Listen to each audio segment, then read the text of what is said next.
So this work, as I mentioned earlier, earned your team the 2025 A&A MarTech Award for Innovative Team of the Year. Let's go. Um, I was privy to some of the results. A&A members can go look at the case study and get a little bit more of a detail, but I'm just going to say for the episode, with for an organization with such a sizable existing fan base, the new fan acquisition numbers were staggering. It kind of reminds me of when Coke did the put your name on a thing and then actually had a double-digit unit movement for the first time in like 4 decades. It was really that level of impressive results.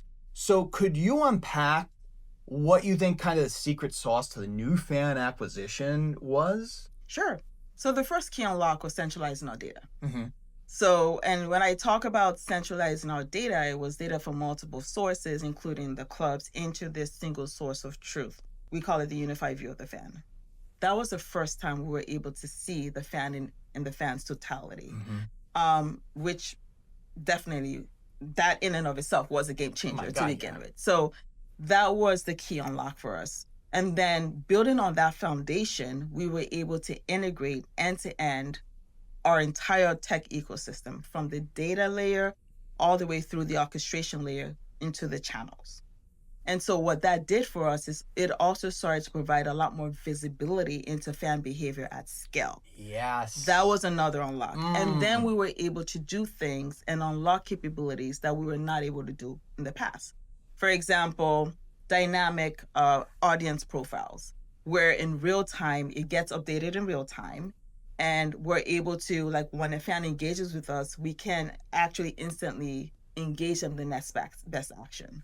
Because we had that fully integrated ecosystem, because we had our data pulled together and we could see the full universe of that fan, we were able to understand and know that fan better and be able to serve them. And we're able to serve them with more relevant, comms. The other thing is it also helped us unlock untapped audiences. Yeah. So, for example, if there was an emerging segment, we were able to become more aware of that through the technology and through the data. For example, another example is if we had a casual fan who was perusing our content or trying to learn more about, the game or highlights, we actually became more aware of that.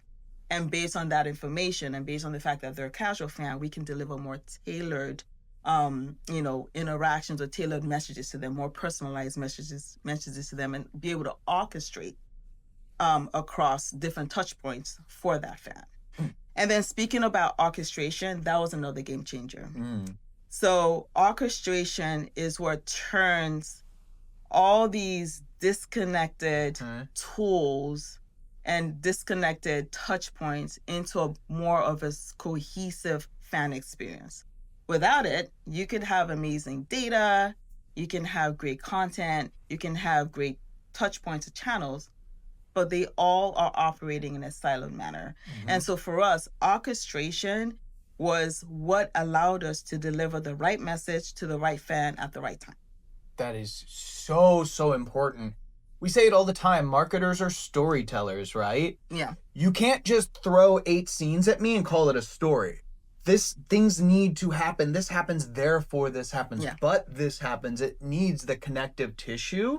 And I just love the idea, we talk about getting to know your customers in terms of deepening engagement, but you're also creating personas at the same time, and I love the idea about an emerging fan group or fan segment that you can immediately get a very detailed view of, where I'm sure that you would have needed that to kind of bubble to the top and aggregate in the past and not allow you to fully capitalize on that. So super cool. And I was going to say, you bring up a good point, because even when you think about, again, orchestration is a game changer. If you think about traditional campaign-based marketing, that's not even sufficient in our digital first world today, where fans are expecting more timely, more relevant, more personalized messages. And so, think about orchestration from different angles and compare that with traditional forms of marketing, you realize the importance of it. Yeah, I love orchestration is like the perfect way to put it too. So I love that you brought that up. Yeah.